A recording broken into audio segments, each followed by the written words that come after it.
எடுத்தவர்கள் உங்களுடைய வேதாகமத்தை என்னோடு கூட திருப்பி வைத்துக் கொள்வீர்களானால் அங்கே அற்புதமான ஒரு இறைவார்த்தை உண்டு.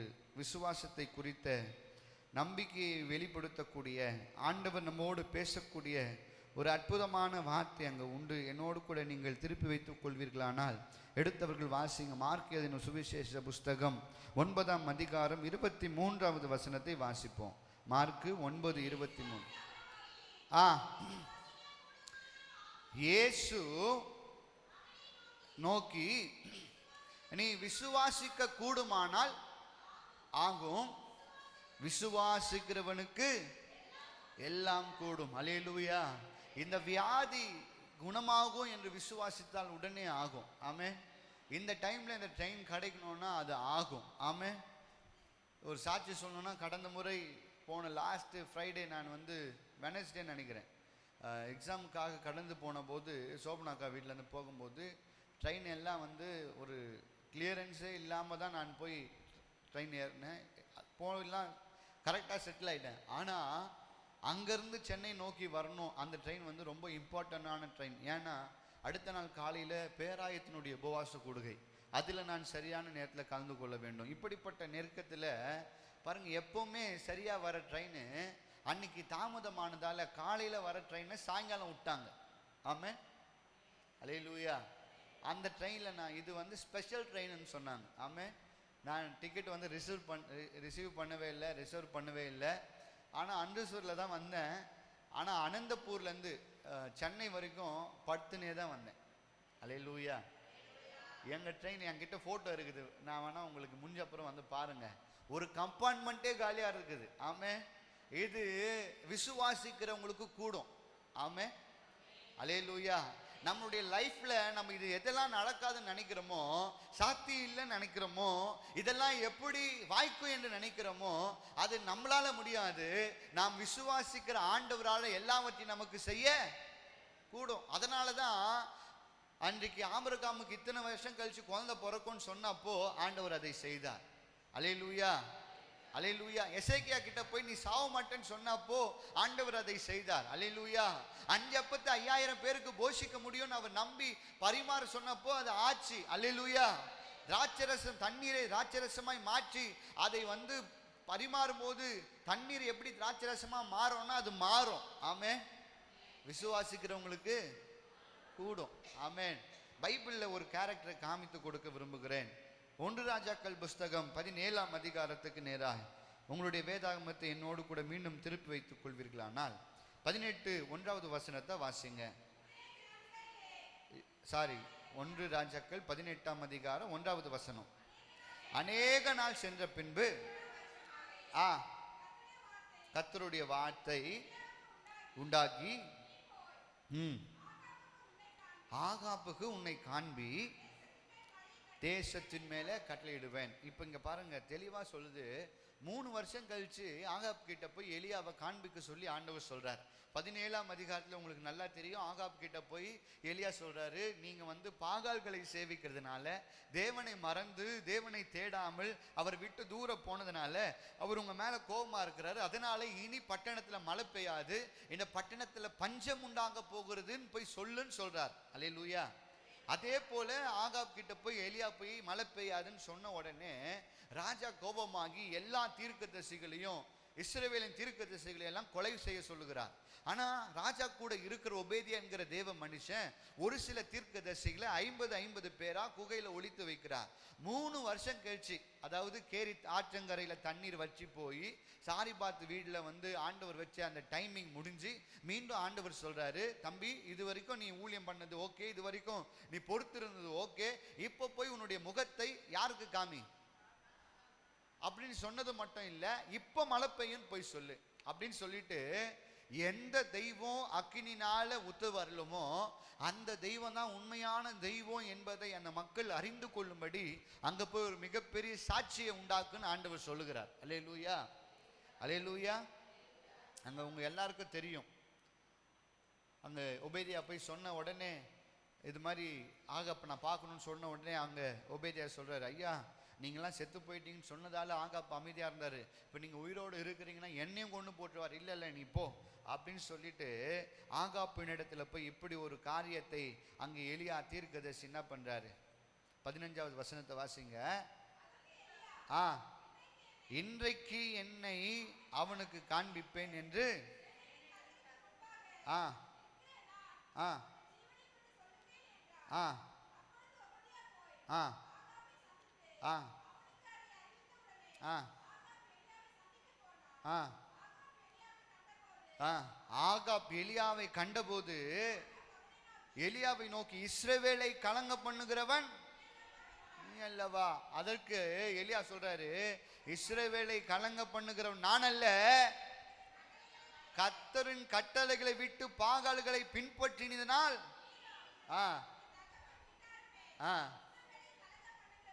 அல்லேலூயா. இன்னைக்கு நமக்கு பிரச்சனை வருதுன்னா அது இன்னொருத்தவங்களால இல்லை, அது தேவனால இல்லை, நம்மளால தான். சோதிக்கப்படுகிற எவனோ தேவனால் சோதிக்கப்படுகிறேன் என்று ஏன் அப்படி சொல்லக்கூடாதுன்னா, நம்முடைய சொந்த இச்சைகளை சிக்குண்டு அடிபட்டு நம்ம என்ன பண்றோம்? சோதிக்க. ஆனாலும் அப்படி நம்ம ஆண்டவரை மறந்து தூர போய் பாடுகளையும் போராட்டங்களையும் சகித்தாலும் ஆண்டவர் சொல்றாரு, அவர் தாமே சோதிக்கப்பட்டபடினால் சோதிக்கப்படுகிறவனுக்கு அவர் உதவி செய்ய வல்லவராய் இருக்கிறார். இந்த இடத்துல எலியா போய் ஆகாப்புக்கு காமிச்சு சொல்றாரு, இந்த பஞ்சம் என்னால வந்ததில்ல, நீங்க எல்லாம் கடவுளை மறந்ததால வந்தது. மீண்டும் கடவுளை நீங்க மனதார தேடுவீங்கன்னா கடவுள் உங்களுக்கு அற்புதம் செய்வாரு.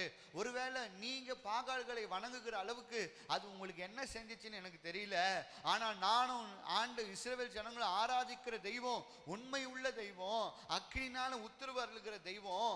இப்போ உங்களுக்கு எனக்கு ஒரு போட்டி வச்சுக்கலாம், உங்க கூட 450 பாகாலின் தீர்க்கதரிசி இருக்கிறாங்க. அல்லேலூயா. நம்ம அடிக்கடி சொல்வோம் 450 பேர் கூட ஒரே ஆள் சிங்களா நின்றார்னு. 450 பேர் மட்டும் இல்ல, அடுத்தது 19ல வாசிக்கிறோம், எசபேலின் பந்தியிலே சாப்பிடுகிற எசபேலின் பந்தியில் சாப்பிடுகிற 19வது வசனம் வாசிக்கிறோம். 400 பேர் என்னிடத்தில். அப்ப டோட்டல் எத்தனை பேரு? எத்தனை பேரு? அல்லேலூயா. இவங்க எல்லாம் பாகால் தீர்க்கதரிசி தான் இங்க மெயின் நான் நினைக்கிறேன். 450 பேர் இங்க நிக்கிறாங்க. ஒருவேளை 400 பேர் ஆடியன்ஸா இருந்திருக்கலாம் நான் நினைக்கிறேன். அப்ப நம்ம ஆளு இப்படி சொல்றாரு, உன் தெய்வம் உண்மைனா, என் தெய்வம் உண்மைனா, எந்த தெய்வம் உண்மையான தெய்வமோ அந்த தெய்வம் வானத்திலிருந்து என்ன பண்ணும்? அனுப்பணும். அல்லேலூயா அப்படின்னு ஒரு காரியத்தை அங்க வைக்கிறாரு. வச்சதுக்கு அப்புறம் 23வது வசனத்தை வாசிங்க. 2 காளைகளை எங்களிடத்தில் கொண்டு வரட்டும், ஒரு காளையை அவர்கள் தெரிந்து கொண்டு நெருப்பு போடாமல் விறகுகளின் மேல் வைக்க கடவார்கள், மற்ற காளையை அப்படியே செய்து நெருப்பு போடாமல் விறகுகளின் மேல் வைப்பேன். இதுல எந்த தெய்வம் உண்மையான தெய்வமோ அந்த தெய்வம் இந்த பலிபீடத்தின் மேல வந்து இறங்கி இந்த பலிபீடத்தில் இருக்கிற மாட்டு இறைச்சிய எது காளையினுடைய இறைச்சி எது வந்து பச்சிக்குதோ அந்த அக்னி அனுப்பின தெய்வம் தான் உண்மையான தெய்வம். இப்போ நீங்க ரொம்ப டைம் எடுத்துக்க கூடாதுன்றதுக்காக நான் சொல்றேன், பாகாலினுடைய தீர்க்கதரிசி 50 பேருக்கு சஃபிஷியன்டான டைம் இருக்குது. காலையில இருந்து சாயங்காலம் வரைக்கும் டைம் இருக்குது. அல்லேலூயா. உங்களுக்கு எல்லாருக்கும் இந்த சம்பவம் நல்லா தெரியும். ஆமென். அல்லேலூயா. 2 பலிபீடம், 2 பலிபீடத்தின் மேல காளைகளை துண்டு துண்டா நெருக்கி வச்சிருக்கிறாங்க. இங்க நிறைய டைம் வந்து பாகாலின் தீர்க்கதரிசிகளுக்கு கொடுக்கப்படுகிறது. அவங்களுடைய ஸ்ட்ரென்த் வந்து ரொம்ப அதிகமா இருக்குது. ஆப்போசிட்ல இஸ்ரவேலின் தேவன் தான் உண்மையான தெய்வம் சொல்லக்கூடிய இடத்துல 2 பேர் நிக்கிறாங்க. ஒன்னு ஒபேதியாவும் எலியாவுக்கு சப்போர்ட்டா நிக்க முடியாத ஒரு சூழ்நிலை. இங்க பாருங்க, எலியா தீர்க்கதரிசி அவங்களுடைய எல்லா கிரியையும் பார்த்து நிற்கிறார். காலையில இருந்து கூப்பிடுறானுங்க, ஒன்றும் நடக்கல. நம்ம ஆள் போய் கிண்டலாவே சொல்றாரு, எப்பா ஒருவேளை சாப்பிட்டு மந்தமா தூங்கி நிற்பாரு, கொஞ்சம் நல்லா சத்தம் போட்டு என்ன பண்ணுங்க, ஏதோ கையில கீச்சிக்குங்க, ஏதாவது இன்னும் நான் வெஜிடேரியனை பார்த்தா இன்னும் சூடான பிளட்டை பார்த்தா வந்துடுவாருன்னு சொல்லி இன்னும் சத்தமா கூப்பிடுங்க. ஆனா ஒண்ணுமே நடக்கல. அல்லேலூயா. இப்போ நம்ம ஐயாவுடைய டர்ன் வருது. யாருடைய டர்ன்? 30வது வசனத்தை வாசிங்க. அப்பொழுது எலியா என் கிட்ட வாருங்கள். வந்தபோது தகர்க்கப்பட்ட கர்த்தருடைய பலிபீடத்தை, அல்லேலூயா. இதுலயே பக்தி வைராக்கியம் விசுவாசம் பாருங்க வெளிப்படுது. இரண்டாவது, உனக்கு இஸ்ரவேல் என்னும் பேர் இருப்பதாக என்று சொல்லி கர்த்தருடைய வார்த்தையை பெற்ற யாக்கோபின் குமாரால் உண்டான கோத்திரங்களுடைய இலக்கத்தின்படியே 12 கற்களை பலிபீடமா செட் பண்றார். அந்த கற்களாலே கர்த்தருடைய நாமத்துக்கு என்று பலிபீடத்தை கட்டி பலிபீடத்தை சுற்றிலும் தானியம் அளக்கிற 2 படி விதை விதைக்கத்தக்க இடமாக ஒரு வாய்க்காலை என்ன பண்ணாரா? பலிபீடத்தை கட்டினாரு. ஓகே தான். ஆல்ரெடி அவனுக்கு 450 பேர் இவரை பார்த்து சிரிச்சுனே இருக்கிறாங்க. ஆமென், அல்லேலூயா. இந்த காரியம் எப்படி இருக்குன்னா, கடைசி பால்ல 6 அடிச்சா வின்னு. அப்போ சில பேர் நகைப்பாங்க, வாய்ப்பே இல்லை இல்ல, இந்த ஷாட் டோனி இருந்தால் தான் அடிக்க முடியும், ஹெலிகாப்டர் ஷாட்டு, இதெல்லாம் அடிக்கவே முடியாது, அவள் தான் தோத்துட்டாங்க நம்ம நினைப்போம். ஆனால் அப்போது ஒருத்தவன் 6 அடிச்சு அந்த டீமை வின் பண்ண வச்சா எவ்வளோ மகிழ்ச்சி வரும். அதே மாதிரி தான் இந்த காரியம்.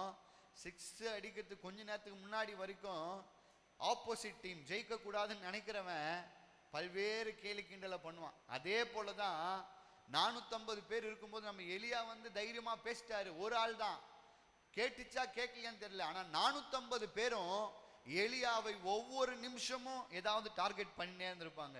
நம்ம ஆளு சும்மா இல்லாம இப்ப வாய்க்காலையும் வெட்டார். எதுக்குடா வாய்க்காலை வெட்ட அப்படின்ற ஒரு கேள்விலாம் இருந்திருக்கும். விறகுகளை அடுக்கி 33ல ஒரு காளையை சந்து சந்தாக துண்டித்து விறகுகள் மேல் வைத்தான். பிற்பாடு நீங்கள் 4 குடம் தண்ணீர் கொண்டு வந்து, எவ்வளோ பெரிய காரியம் பாருங்க. அல்லேலூயா, அல்லேலூயா. நம்ம ஆண்டவர் சாதாரணமானவர் கிடையாது. சென்னை ஸ்லாங்கில் அடிக்கடி சொல்லுவாங்க, நம்ம ஆண்டவர் ஜோக் காட்டுறவரே கிடையாது. அல்லேலூயா. நான் சொல்றது உங்களுக்கு எப்படி இருக்குன்னு தெரியல. நான் சொல்றேன், நம்முடைய ஆண்டவர் ஜீவனுள்ள தெய்வம். ஆமென். அவர் கிரகிக்க முடியாத பெரிய காரியங்கள் செய்கிறவர். அதனால தான் அவர் தகுதியே இல்லாதவனை தகுதிப்படுத்தி அழைக்கிறார். நல்லவங்களை நேசிக்கிறத பார்க்கலாம், கெட்டவனை கர்த்தர் அதிகமா என்ன பண்றாரு? நேசிக்கிறார். இந்த இடத்துல பாருங்க, இப்படி விறகுகளை அடுக்கி அதன் மேல தண்ணீர் ஊத்த சொல்றாரு. வாய்க்கால் வெட்டினார் பாருங்க. அந்த வாய்க்கால்களிலே அந்த நீர் என்ன பண்ணிச்சான்? 35வது வசனத்துல ஓடினது வாய்க்கால். அல்லேலூயா. இன்னைக்கு என்னுடைய பிள்ளைகள்லாம் வந்திருக்கிறாங்க. சரி, ரொம்ப நாள் கழிச்சு வந்துக்கிறாங்க. கொஞ்சம் ஒரு டாக்ஸ் இருக்கட்டும்ன்ட்டு சரி இன்னைக்கு ஒரு ஃபயர் கேம்ப் போடலாம், ஃபயர் கேம்ப்லேயே பேசின்னு இருக்கலாம் அப்படின்னு சொன்னால் மழை பெஞ்சிச்சு. மழை பெஞ்சப்போ நான் என்ன பண்ணேன்னா, விறகுலாம் கொஞ்சம் இருந்தேன், அது மேலே போய் என்ன பண்ணேன், நனைஞ்சிச்சுன்னா விறகு என்ன பண்ணாது, அதனால அது மேலே மூடுனேன். இங்கே பாருங்க, அக்கினினால உத்தரவு வரணும். பலிபீடம் கட்டப்பட்டிருக்குது, வாய்க்கால் வெட்டப்பட்டிருக்குது, விறகுகள் வைக்கப்பட்டிருக்குது, அது மேல இறைச்சி வைக்கப்பட்டிருக்குது. இதுக்கு மேல தண்ணீர் ஊத்தி அந்த தண்ணீர் எப்படி போதா? அல்லேலூயா. இதெல்லாம் பார்க்கும் போது 450 பேர் நினைச்சிருப்பான், நானாச்சு கூப்பிட்டு ஒன்றும் நடக்கல, நீ இவ்வளோ விஷயம் பண்ணி ஒன்றும் நடக்க போறது இல்லைன்னு நினைச்சிருப்பான். அல்லேலூயா. இன்னைக்கு நமக்கு இருக்கிற காரியங்கள்லாம் நடக்காதது போலதான் இருக்கும். மற்றவங்களுடைய பார்க்கையில அவங்க நம்ம வாழாத மாதிரி தான் இருக்கும், வாழவே முடியாது போலதான் இருக்கும். நம்ம அவ்வளவுதான், நம்ம வாழ்க்கையை முச்சிப்போம். அப்பா எதிரி நம்மளுடைய வாழ்க்கை குறித்து சந்தோஷப்பட்டு கொண்டே இருக்கலாம். ஆனா கர்த்தர் பாருங்க, எலியா திருப்பி அந்த பலிபீடத்தின் நேரம் வந்த போது ஆண்டவரை நோக்கி, தேவனாகிய கர்த்தாவே, இஸ்ரவேலின் தேவன் என்றும் நான் உம்முடைய ஊழியக்காரன் என்றும் இந்த காரியங்கள்லாம் உம்முடைய வார்த்தையின்படியே செய்தேன் என்றும் இன்றைக்கு விளங்கம் பண்ணும். கர்த்தாவே, நீர் தேவனாகி கர்த்தர் என்றும் தேவரீர் தங்கள் இருதயத்தை மறுபடியும் திருப்பினீர் என்றும் இந்த ஜனங்கள் எல்லாம் அறியும்படி அப்படின்னு சொன்ன மாத்திரத்திலேயே, அல்லேலூயா. வசனம் சொல்ல 38 நீங்க வாசிங்களா? அல்லேலூயா. இப்பொழுது இறங்கும் கேட்டாருன்னு சொன்ன மாத்திரத்துல வானம் கிழிச்சு மேல இருந்து அக்கினி இறங்குது. அல்லேலூயா. கர்த்தரிடத்திலிருந்து அக்கினி இறங்கி பலியையும் விறகுகளையும் கற்களையும் மண்ணையும் பட்சித்து வாய்க்கால்களில் இருக்கிற தண்ணீரையும், இந்நேரம் கையை தட்டி ஆமென் சொல்லிருக்கணும். அல்லேலூயா. இதை சாதாரணமா முடிச்சிருக்கலாம் ஊழியக்காரர். ஆமென்.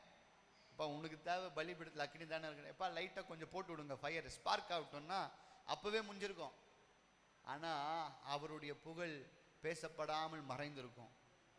விறகுகள் மேலே பலிபீடத்தை கட்டி, தகர்க்கப்பட்ட பலிபீடத்தை கட்டி, பலிபீடத்தில் 12 கோத்திரங்களுக்கு ஏற்ற கற்களை வைத்து, கற்கள் மேலே விறகு வைத்து, விறகு மேலே அந்த காளையை வைத்து, காளை மேலே தண்ணீரை ஊற்றி, வாய்க்கால்களில் வழிந்து ஓட செய்து ஒரே ஒரு ஜபம், ஊழியக்காரன் இன்னும் நாமத்தினால, ஆண்டவரே நீ தேவன் என்கிற காரியத்தை விளங்க பண்ணும்படி அக்கினி அனுப்புங்கப்பான்னு சொன்ன அவர் நினைத்தரலும் கேட்டரலும் சொன்னாரு. அவருக்கு எல்லாமே தெரிஞ்சிச்சு, வானத்துல இருந்து அக்கினி வந்துச்சு. இப்போ இந்த ஸ்பாட்ல இந்த ஸ்பார்க் வந்த உடனே இது வரைக்கும் 450 பேர் பார்த்திருந்த 400 பேர் இல்ல, ஒபேதியா இருக்கலாம், ஆகாவா இருக்கலாம், ஆகாப்புடைய மனைவியா இருக்கலாம், யாராவனா இருக்கலாம்.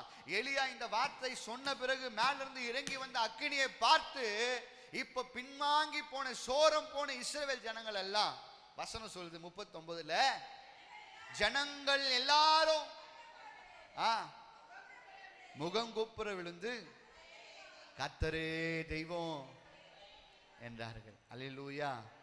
விசுவாசிக்கிறவனுக்கு எல்லாம் கூட நடக்காதது போலதான் இருக்கும், சூழல்கள் எல்லாம் மாறி போனது போலதான் இருக்கும். நமக்கு நடுக்கம் பிடிச்சிரும், ஆண்டவர் செய்வாரா செய்ய மாட்டார் என்கிற பயம் இருக்கும். ஆனா அவர் செய்வார். அல்லேலூயா. காற்றையும் பார்க்க மாட்டீங்க, மழையையும் பார்க்க மாட்டீங்க, ஆனா பள்ளம்லாம் நிரம்பி இருக்கும். 5 அப்பதான்ப்பா இருக்குது, எவ்வளவு இத்தனை பேருக்கு அவரால் போஷிக்க முடியும்? இத்தனை வருஷம் வியாதியோடு இருக்கிற ஆண்டவரே எப்படி முடியும்? அவரால் முடியும். ஆண்டவரே குளம் கலக்கவே படல, ஆண்டவரே நான் எப்படி குணமாக்க முடியும்? அவரால் முடியும். இத்தனை வருஷம் ஆச்சுப்பா, பெண்களுக்கு உண்டான வழிபாடுலாம் நின்று போச்சு, எப்படி ஆகும்? அவரால் ஆகும். விசுவாசிக்கிறீங்களா? அவர் உங்களை பார்த்து இன்னைக்கு அதான் கேட்கிறேன், விசுவாசிக்கிறீங்களா? விசுவாசிக்கிறவங்களுக்கு எல்லாம் கூடும். என் வாழ்க்கையில, என் மனைவி என் வாழ்க்கையில, என்னுடைய ஊழியத்துல கர்த்தர் எல்லாத்தையும் அப்படிதான் செய்திருக்கார். விசுவாசம் பெரிய காரியங்களை செய்திருக்கிறது. இன்றைக்கு உங்களுடைய வாழ்க்கையிலையும் கர்த்தர் நீங்கள் விசுவாசிக்கும் போது உங்களுக்கு பெரிய காரியங்களை அவர் செய்வார். அல்லேலூயா. கர்த்தர் தாமே இந்த வார்த்தையை உங்களுக்கு என்று ஆசீர்வதித்து தருவாராக.